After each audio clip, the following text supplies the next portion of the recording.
James lo vettine. He loved her laugh, the way she crinkled her nose when she was thinking, and the comfortable silences they shared. He was a simple guy, content with his life, his part-time job at the bookstore, and his evenings spent watching movies with Tyne. Then, Tyne discovered the show. "James, you won't believe this," she exclaimed one evening, her eyes shining with excitement. "There's this competition, a fashion show. But the catch is, all the contestants are men dressed as women.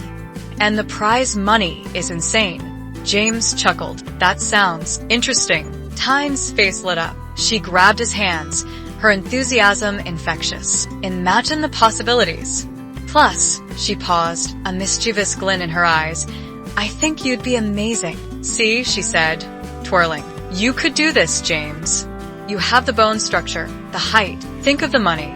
James hesitated. The idea was bizarre, uncomfortable. He was a simple guy, not a performer. "Tyne, I don't know." Tyne persisted. She even started practicing makeup on him, her fingers surprisingly gentle as she sculpted his eyebrows and highlighted his cheekbones. He found himself strangely enjoying the attention, the feeling of transformation. Eventually, worn down by her persistence and a flicker of curiosity, he reluctantly agreed. Okay, he said, throwing his hands up in surrender. "I'll consider it." He signed up, more to appease Tyne than anything else. He never expected it to go beyond a single performance, but the contract he signed was ironclad. There was no backing out. And then came the bombshell.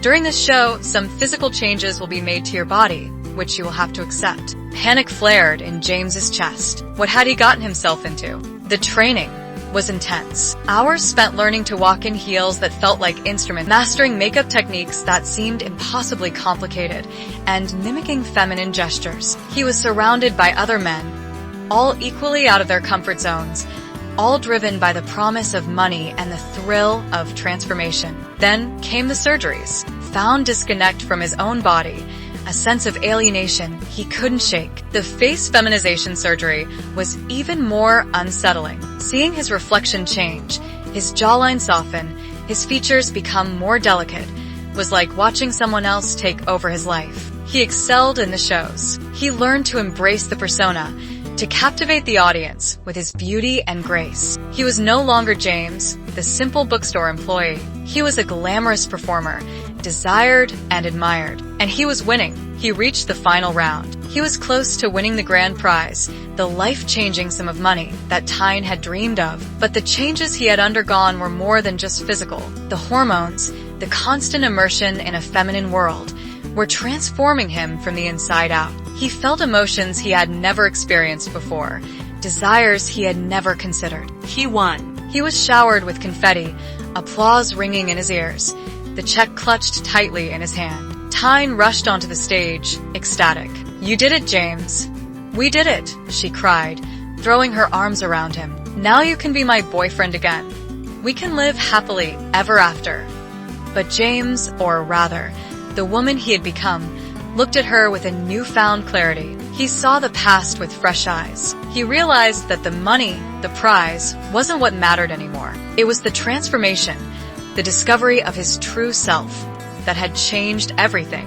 "I'm sorry, Tyne," he said softly, his voice surprisingly feminine. "I can't." He underwent the final surgery, the irreversible step that would complete his transformation. He became her. Years later, she stood on a different stage, a runway bathed in spotlights. She was a successful fashion model, her face gracing magazine covers, her name whispered in hushed tones in the fashion world. She had built a life for herself, a life of beauty, independence, and fulfillment. Looking back, she didn't regret the journey, the pain, the sacrifices. She had lost James, but she had found herself. She was a woman, living a beautiful life, a life she had never imagined, a life that was finally, truly her own.